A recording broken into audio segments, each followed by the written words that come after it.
number 2.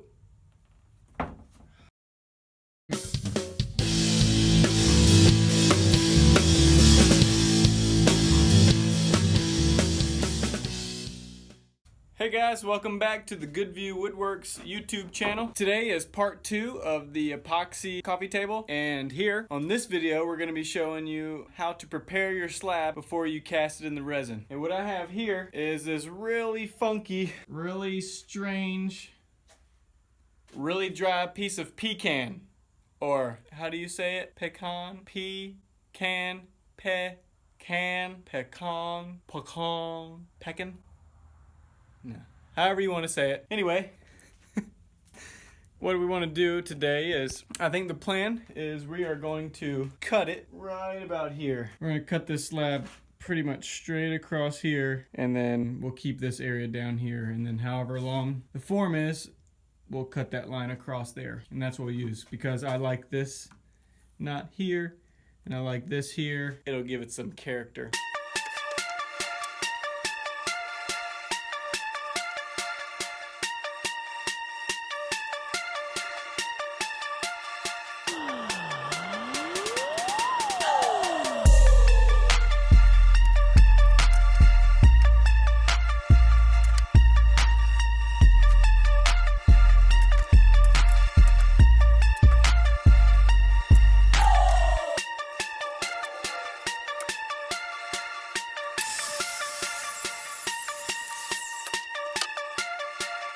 Alright, so now that we have our end cut, what we're going to do is we're going to measure the length and make it the same as the inside of our form, and then we're going to trim that to length too. Check it out.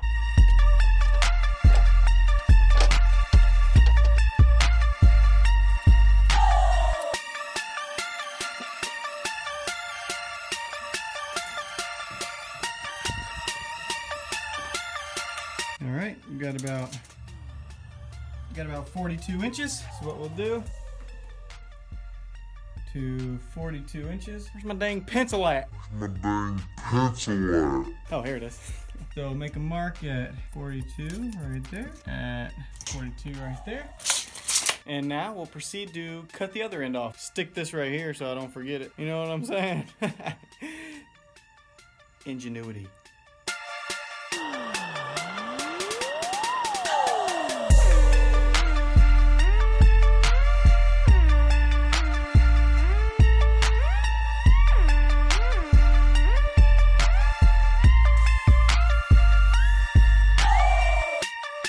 Alright, here's our piece that's going to go into the center of the coffee table. Not much to look at right now, so let's get to planing. You guys are about to see the true beauty of this pecan.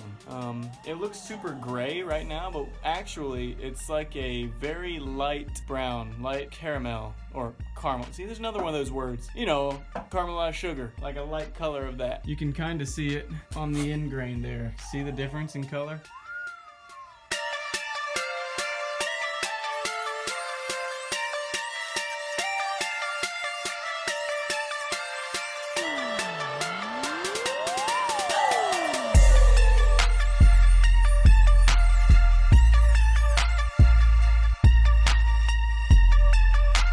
See, you can already see I haven't even got the thing perfectly level or flat, and you guys can already see how pretty this thing is. Look at the color in this lumber, this wood. Very pretty. You can also see the low spots too. But I have a router sled, and I'm gonna go ahead and plane this thing down perfectly flat, and then flip it over and plane it again. All right, here we go. The slab is set up to be flattened, and if you haven't seen this before, this is called a router flattening jig. And essentially what it is you have 2 rails on either side, and a place for your router to sit here, and your router moves back and forth, and this slides along the rails, and it gives you a perfectly flat surface on your slab. And if you haven't seen one of these, I'll link up a few YouTube videos from other guys who have made these, and also Mike over at Countertops.com has a router sled that he sells that you could buy, which is really cool too. You can go over there, purchase it, and you can flatten all kinds of slabs. What you need to do when you first, if you decide to flatten it, like, you need to shim your board that's twisted or whatever so that it doesn't it doesn't rock. And make sure that your rails are level and that your slab is as level as it can get to the rails. And then once you got that, you're ready to flatten. So here we go. Remember, when you're working in the wood shop, always wear a mask for dust. You don't want to be breathing that stuff in. It'll mess with your lungs. If you don't know where to buy a mask like this, I'll leave a link down in the description.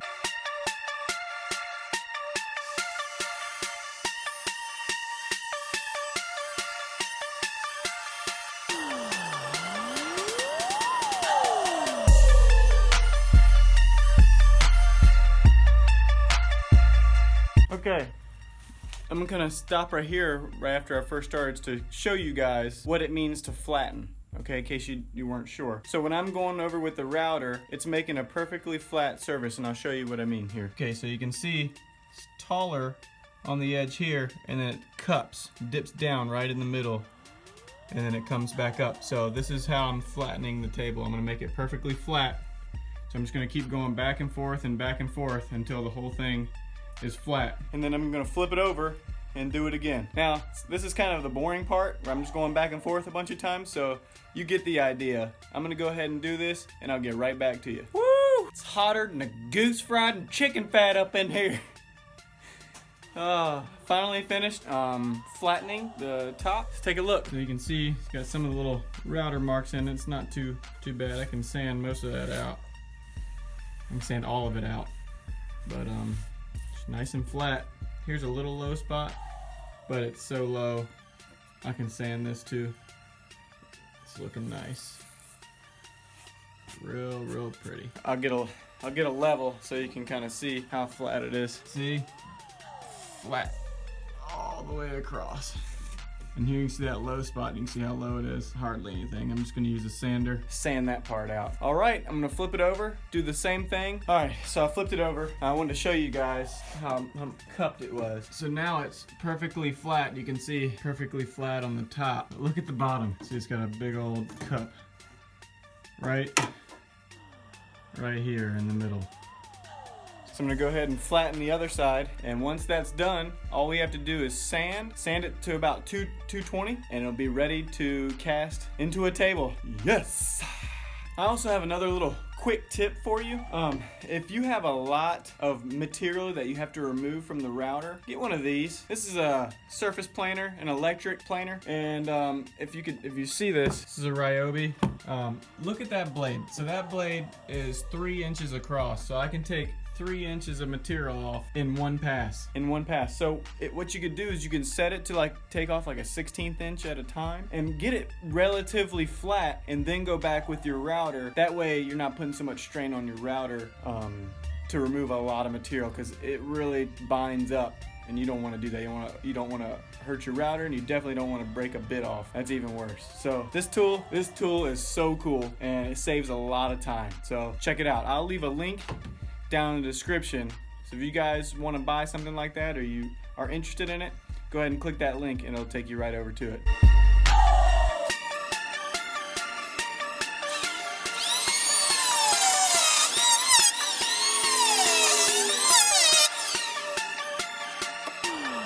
See, so it takes a lot off at one time. It'll get that cup flat. See, that's only like one pass, and you remember how steep it was? So this does save a lot of time.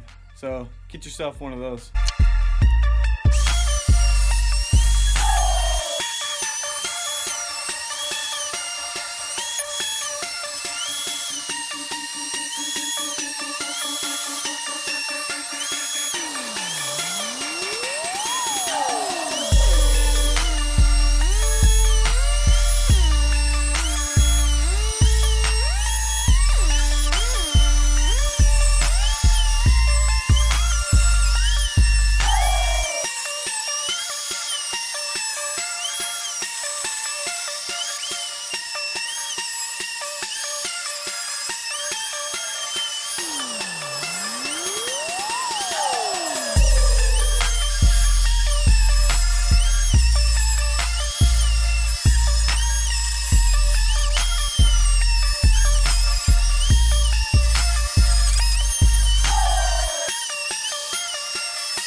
right, check it out. Flattening is tough work. Here we go. So, all right, she's all flat. See how it's a little bit low here? I'll just go ahead and sand that down. It just barely missed the router bit. So here you go. Look at that, perfectly flat. Here, I'll show you the gap here. Barely anything, that's sandable. All right guys, we're almost done prepping this slab. All we have to do is take a sander, sand it down to 220 grit, and she's ready to be casted into a table. Yeah, buddy.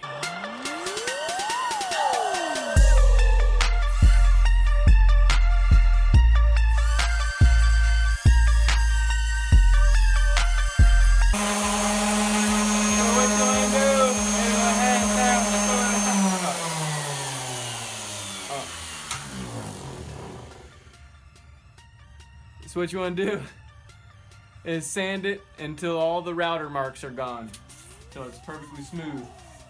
Here we go.